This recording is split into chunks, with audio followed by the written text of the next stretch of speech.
जय गुरुदेव। जब आएगा देश पर संकट, आगे खड़ा भी युवा होगा। समाज का चितक बन जिम्मेदारी भरा भी युवा होगा। भविष्य देखेगा भारत को कृषि प्रधान से उद्योग कृषि प्रधान बनाने वाला भी युवा होगा, बनाने वाला भी युवा होगा। इस सम्मान्य मंच पर विराजित माननीय कांजिया सर, प्रिंसिपल श्री एवं सभी शिक्षक गणों को मेरा प्रणाम। मैं बहुल्य भव्य नवयुग के युवा का प्रतिनिधित्व करते हुए युवा अग्रसर कर विषय पर अपने विचार साझा करना चाहता हूँ। यह युवा कौन है? यह युवा शब्द क्या है? कठोपनिषद के अनुसार जिसकी ऊर्जा अक्षुण्ण, जिसका जीवन अंतहीन, जिसका पराक्रम अपराजय, जिसकी आस्था अड़िग और जिसका संकल्प अटल है, वह है युवा। और आज का युवा भारत के भविष्य को अग्रसर बनाने के लिए हर एक क्षेत्र, जैसे खेती से लेकर खेल जगत, सिंचाई से लेकर सैनिक, ऑटोमोबाइल से लेकर अंतरिक्ष एवं विज्ञान से लेकर वाणिज्य तक, हर एक क्षेत्र में अपना युवा अपनी तरीके से जी जान लगाकर योगदान दे रहा है। जिसके उदाहरण स्वरूप शहीदी पिगली आकाश मनोज नाम के युवा आज डिजिटलाइजेशन के क्षेत्र में कार्य कर रहे हैं। उसके अलावा आज एंटरप्रेन्योर की बात की जाए तो भावेश अग्रवाल, रितेश अग्रवाल, पीयूष बंसल जैसे हजारों युवा अपने स्टार्टअप के माध्यम से कई बेरोजगार युवा को रोजगार की तक दे रहे हैं। श्रीमद् भगवत गीता के 30वें अध्याय कर्मयोग का 21वां श्लोक है, यद्यदा चरित श्रेष्ठास्त देवतरो जनः सयत प्रमाणम कुरुते लोकस्तदेनु वर्तते। अर्थात श्रेष्ठ पुरुष जिस चीज का आचरण करता है, जन समूह उसके पीछे चल के उसी चीज का आचरण करता है। आज हमारी युवा शक्ति लीडरशिप यानी कि नेतृत्व में न केवल समाज, न केवल राष्ट्र, बल्कि पूरे विश्व का मसीहा बन के सबसे आगे खड़ा है। और यही युवा शक्ति की बुद्धि, साहस, कार्यक्षमता एवं शक्ति को बढ़ावा देने के लिए आज हमारी सरकार ने भी startup India, stand up India, make in India, digital India, मुद्रा योजना और 10,000 से भी ज्यादा अटल डिग्री लैब्स की स्थापना की है। अब मैं और आप जैसे युवा भारत के भविष्य को अग्रसर बनाने के लिए, सतत विकास को साधने के लिए अपना योगदान कैसे दे सकते हैं? हम सोशल मीडिया का यथार्थ तरीके से उपयोग करें और ज्यादा से ज्यादा अपने लक्ष्य पर ध्यान निर्धारित करके सफल होकर खुद को और अपने राष्ट्र को उज्जवल एवं उन्नत भविष्य दे सकते हैं।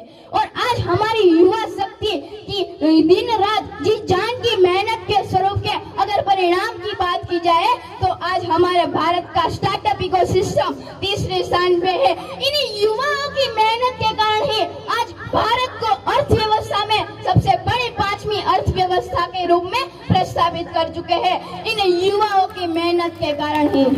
क्योंकि जिनके होठ दृढ़ता से भिड़े, जिसकी आंखों में सफलता पाने का एक जुनून, एक कुमारी, जिसके नसों में लौके धक धक के अंगारे और जिसका सीना आत्मविश्वास से भरा है, यही युवा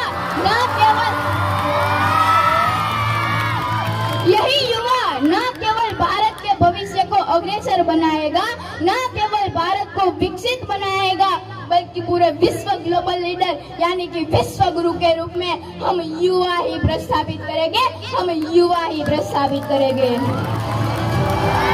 क्योंकि हम युवा ही भारत की ओजस है, चेतना है, प्रेरणा है, हम युवा ही भारत की आन बान और शान है। तो चंद पंक्तियां युवाओं के नाम की।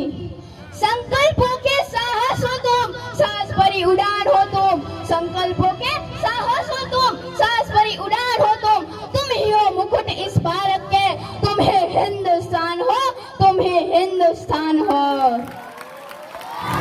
हमें युवाओं को आजादी की लड़ाई में अपना योगदान देने का सौभाग्य प्राप्त नहीं हुआ था, परंतु आज आवश्यकता है कि अपनी शक्तियों को पहचाने और इस प्रधानमंत्री के इस कुशल नेतृत्व में, इस प्रज्वलित अग्नि में अपनी आहुति समर्पित करें। क्योंकि हमारे प्रेरणा स्रोत स्वामी विवेकानंद जी ने कहा है कि यदि मुझे 100 ऊर्जावान युवा मिल जाए तो मैं इस देश की दिशा और दशा दोनों बदल के रख सकता हूँ। ऐसे में हम तो 60 करोड़ है, हमारे लिए क्या मुश्किल। बस आवश्यकता निभाने वाले ऐसे मंचों की बस आवश्यकता है कि प्रत्येक युवा ये जाने कि वह क्या कर सकता है। जिस युवा को आध्यात्म में रुचि है वह धर्म का प्रचार करे, शास्त्रों से परिपक्व युवा सरोजिनी नायडू बनकर विदेशों में भारतीय संस्कृति का प्रचार करे।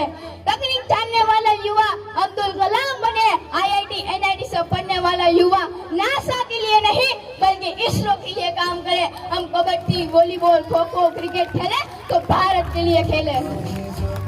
जो युवा दौड़ सकता है वो दौड़े, जो चल सकता है वो चले, जो रेंग सकता है वो रेंगे, परंतु अपने कर्तव्य का निर्वहन अवश्य करे। और सिंह की गर्जन की भांति नेतृत्व क्षमता के साथ मैं युवाओं को आह्वान करना चाहूंगा कि उठो जवान, देश की वसुंधरा पुकारती है। उठो जवान, देश की वसुंधरा पुकारती है। ये देश है पुकारता, पुकारती माँ भारती, पुकारती माँ भारती। युवा शक्ति है, सशक्त है, युवा आधार है, युवा विचार है, युवा नायक है। तो जो युवा नायक है वो विधायक क्यों नहीं? यह एक महत्वपूर्ण आवश्यकता है और मुझे और मेरे जैसे कई युवाओं को एक परिवर्तन की उम्मीद है। जी हाँ, मैं बात कर रहा हूँ राजनीति में युवाओं के जुड़ाव की। एक महान व्यक्ति ने कहा था कि देश के युवा को आगे आकर अपने राष्ट्र का भाग्य विधाता बनना चाहिए। और ऐसा हुआ भी। जब हमारे देश के बच्चे डॉक्टर बने तो हम चिकित्सा में आगे बढ़े, जब हमारे यंग इंजीनियर बने तो हमने IT पार्ट्स बनाए, और जब हमारे नौजवान फौजी बने तो हमने चीन और पाकिस्तान जैसे देशों को पीछे पछाड़ा। अगर आंकड़ों पर नजर डालो तो विश्व का हर 5वां युवा भारतीय होगा, पर दुर्भाग्यवश संसद भवन में युवाओं की संख्या 12 से 15% से अधिक नहीं है। शायद इसीलिए कि सत्ता का खेल ही कुछ ऐसा है, एक बार कुर्सी पाने पर बार बार कुर्सी पाने की लालसा कभी खत्म नहीं होती। यह राजनीतिक दल बखूबी जानती है कि युवाओं का उपयोग कब और कहां किया जा सकता है। जहां रोष दिखाना हो, विरोध करवाना हो, चुनावी नारे लगवाने हो या चुनाव में माहौल पैदा करना हो, तब तो युवा दल को सबसे आगे कर देते हैं। और जब उसी चुनाव में टिकट देकर चुनाव लड़ने की बात आती है तो लैक ऑफ एक्सपीरियंस का बड़ा सा टैग देकर उसे उसी दौर में से बाहर कर दिया जाता है। मेरा मानना है कि जब मिनिस्टर की राजनीति में युवाओं को अवसर मिलेगा, मेरा मानना है कि जब हर पंचायत में एक युवा सरपंच होगा, तब हर समाज का बच्चा, हर गांव का बच्चा भारत की राजनीति में दिलचस्पी लेगा। और आज से 10-15 साल बाद भारत के समाज का मंजर बेशक अलग और खूबसूरत होगा। इतिहास गवाह है कि जब जब युवा शक्ति ने किसी बड़े आंदोलन को अंजाम दिया है, तब तब भारतीय समाज में मजबूत परिवर्तन आए हैं। बन सहारा बेसहारों के लिए, बन किनारा बेकिनारों के लिए, बन सहारा बेसहारों के लिए, बन किनारा बेकिनारों के लिए। जो जिए खुद के लिए तो क्या जिए, जी सके तो जी हजारों के लिए, जी सके तो जी भारत के लिए। कुछ नशा तिरंगे की आन का है, कुछ नशा मातृभूमि की मान का है। हम लहराएंगे हर जगह इस तिरंगे को, हम लहराएंगे हर जगह इस तिरंगे को। ऐसा नशा ही कुछ हिंदुस्तान की शान का है, ऐसा नशा ही कुछ हिंदुस्तान की शान का है। अस्तु, जय हिंद, जय भारत।